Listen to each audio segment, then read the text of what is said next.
Today, let's talk about the exaltation and the humiliation of the servant of the Lord.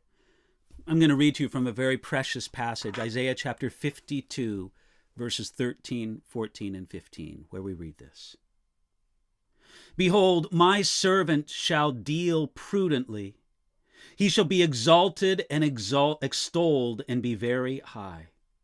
Just as many were astonished at you, so his visage was marred more than any man, and his form more than the sons of men.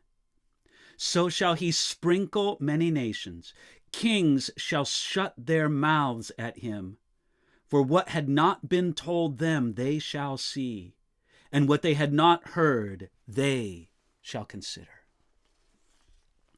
The words, "Behold my servant," in Isaiah chapter 52, verse 13, begin one of the most majestic sections of the great book of Isaiah.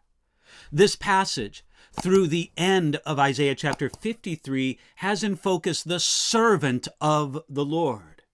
Now, this is the servant previously spoken of in Isaiah chapter 42, in Isaiah chapter 49, and in Acts chapter 8. An Ethiopian man asked a question about Isaiah chapter 52, verse 13, through Isaiah chapter 53, verse 12.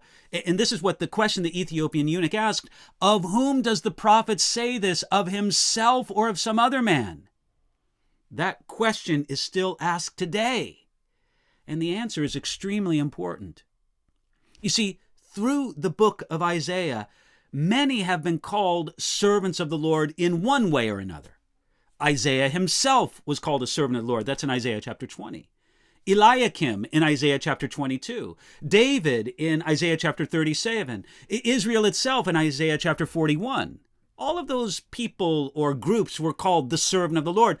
But there's no doubt that the phrase is also used as a specific title for the Messiah. And this is what is in view here. The New King James Version rightly capitalizes the word servant, because the context demonstrates that this is a clear reference to Jesus. Additionally, Matthew quotes Isaiah chapter 42 and plainly says that it's a prophecy fulfilled in Jesus. And Matthew chapter 8, the Bible takes the passage of Isaiah chapter 52, verse 13 through chapter 53, verse 12, and it says that it specifically applies to Jesus.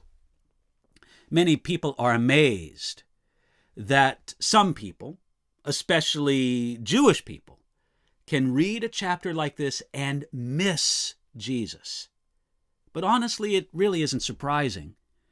When we make up our minds about who Jesus is, it's easy to become blind and deaf to the plain, simple message of the Word of God. So put away your preconceived notions and any cultural Jesus that you might cling on to, and let the Word of God tell you who Jesus is.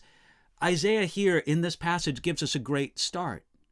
He told us, "He shall be exalted and extolled and be very high." The first words of the Lord in the mouth of the prophet regarding his servant declare his victory. He shall be exalted and extolled.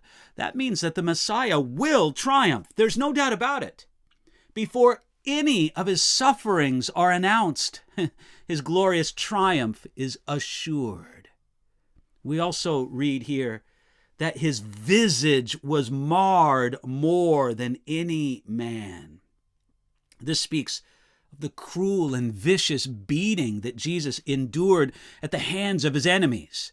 Jesus was beaten so badly on his face that he hardly looked like a man. The result was so shocking that many were astonished when they saw Jesus after his sufferings. The astonishment mentioned here may subtly refer in the New Testament to a passage that's quoted. On several occasions after the resurrection of Jesus, the followers of Jesus were slow to recognize him. You'll find this in Luke chapter 24 and in John chapter 20 and 21. On one occasion, they even seem awkward about his appearance. John chapter 21, verse 12 says, "Yet none of the disciples dared ask him, 'Who are you?' knowing that it was the Lord." This may indicate that the marred visage of Jesus remained even after his resurrection. We know that Jesus retained some of the scars of his crucifixion. Perhaps this extended to his face as well. However, we should not be troubled by the thought of seeing an ugly Jesus in heaven. No, if those scars do remain, they will only increase his glory and beauty to our eyes. They will stand as badges of his matchless love. Remember that those words, "more than any man," do not literally mean that by appearance Jesus was beaten more severely than any man would ever be beaten. No, this is a poetic hyperbole used to express the terrible effect of the beating that he endured. Yet, Isaiah was careful to remind us of the great result that came from the terrible suffering. Isaiah wrote to us, "So shall he sprinkle many nations." You see, sprinkling is often associated with cleansing from sin in the Old Testament. You can find that in Exodus, Leviticus, Numbers, and Ezekiel. Here, the promise is that the work of the Messiah will bring cleansing to many nations. It is true that Jesus is Israel's Messiah, yet he belongs to more than Israel. His saving, cleansing work will be extended far beyond Israel to many nations. And his work was so great that, as Isaiah tells us, kings shall shut their mouths at him. Though everyone will be astonished at his appearance, they will all have nothing to say against him. His glory and great work will stop every word. When they spoke against him before, it was in blindness, but now, what had not been told them, they shall see.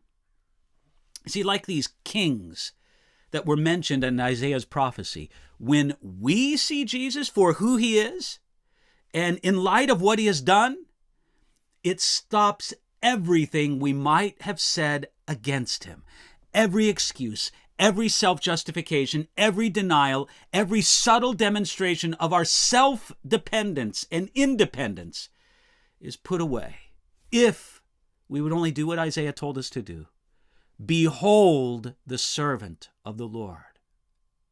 Please, take a good look at this great servant today.